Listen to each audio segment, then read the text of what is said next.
এই দেখুন এই সেই হযরত লূত আলাইহিস সালামের স্ত্রী দেখুন এখনো একদম পাহাড়ের সাইডে দেখুন কিনারায় কিভাবে দাঁড়িয়ে আছে। দেখুন আল্লাহর গজব কতটা কঠিন এটা শুধুমাত্র লূত আলাইহিস সালামের স্ত্রীকে দেখলেই বোঝা যায়।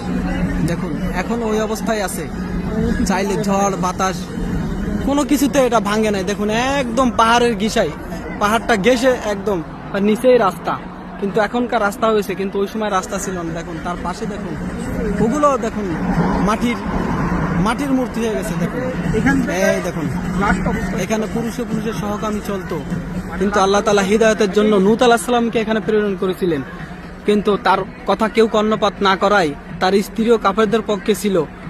আল্লাহ বলেছিল নূহ আলাইহিস সালামকে তুমি তোমার গোত্র নিয়ে চলে যাও এখান থেকে, পরে যারা পিছন ফিরে দেখবে তারা মূর্তি হয়ে যাবে।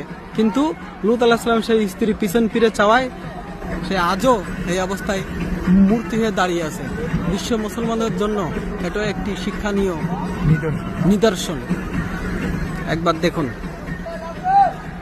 এবং এই পাশেই রয়েছে সেই মৃত সাগর, এই যে সাগর, এই সাগর যে মানুষ কেউ নামলেই বেঁচে থাকে আর কেউ ডুবে না। এটা পুরাই একটা আল্লাহর ওই সময় গজব নাজিল হয়েছিল, পুরা এই জায়গাটা পুরা উল্টাই দিছিল।